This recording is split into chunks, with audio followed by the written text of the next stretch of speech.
ಮೊದಲನೇ ಹಂತದಲ್ಲಿ ಕೆಲವರು ಮದುವೆ ನಾಳೆ ತುರ್ತು ಅದಾವೆ, ಅದನ್ನು ಮುಗಿಸಿ ಬರ್ತಾರೆ. ನಾಳೆ ಕನಿಷ್ಠ ಅಂದ್ರೆ 30 ಜನ ಪಾಲ್ಗೊಳ್ತಾರೆ.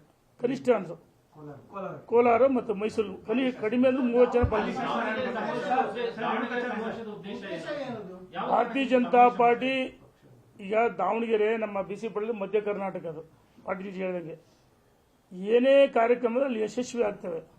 ಈ ಕಾಂಗ್ರೆಸ್ ವಿರುದ್ಧ ಸಮರವನ್ನ ರಾಜ್ಯದ ಅಧ್ಯಕ್ಷ ಬಲ ಕೊಟ್ಟು ಕಾಂಗ್ರೆಸ್ ವಿರುದ್ಧವಾಗಿ ಭ್ರಷ್ಟಾಚಾರ ವಿರುದ್ಧವಾಗಿ ಮತ್ತೆ ಮುಂದೆ ಭಾರತೀಯ ಜನತಾ ಪಾರ್ಟಿ ಅಧಿಕಾರಕ್ಕೆ ಬರಬೇಕು, ಆ ಇಂಡಿಕೇಶನ್ಗೋಸ್ಕರ ನಾವು ಕಾರ್ಯಕ್ರಮ ಮಾಡ್ತೇವೆ.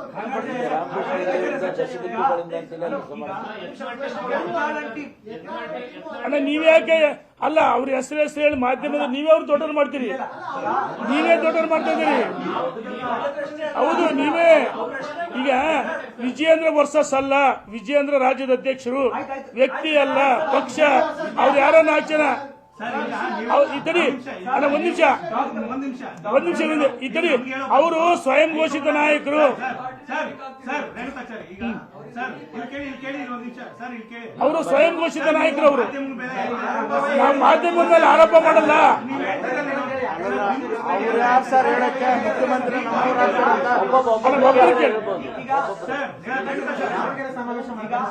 ಅವ್ರು ಯಾರು ಮುಖ್ಯಮಂತ್ರಿ ನಮ್ಮವರಾಗ್ತಾರೆ?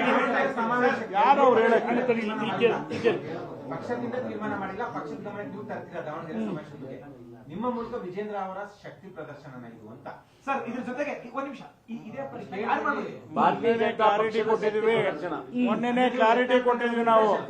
ಭಾರತೀಯ ಜನತಾ ಪಕ್ಷದ ಶಕ್ತಿ ಪ್ರದರ್ಶನ ನಿಮ್ಮಲ್ಲೇ ಸಮಾವೇಶವನ್ನು ದಾವಣಗೆರೆ ಮಾಡೋದಾದ್ರೆ ನೀವು ಈಗ ಇಷ್ಟು ಜನ ಸೇರಿ ಎಲ್ಲರೂ ಇದ್ರಿ ಅಂತ ಹೇಳ್ತಾ ಇದ್ರಿ.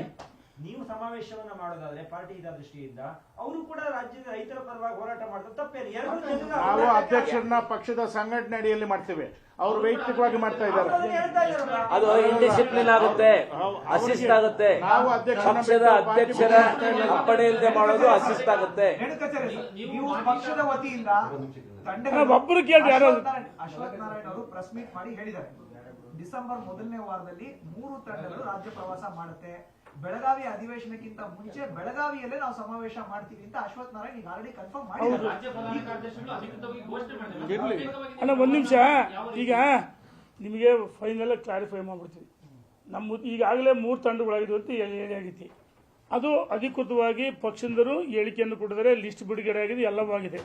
ಈಗೇನು ಗೊಂದಲಗಳು ಮಾಡ್ತದಲ್ಲ, ಈ ಗೊಂದಲಗಳಿಗೆ ಅಂತಿಮ ಆಡಬೇಕು ಮತ್ತು ಪಕ್ಷದ ಬಲವರ್ಧನೆಗೆ.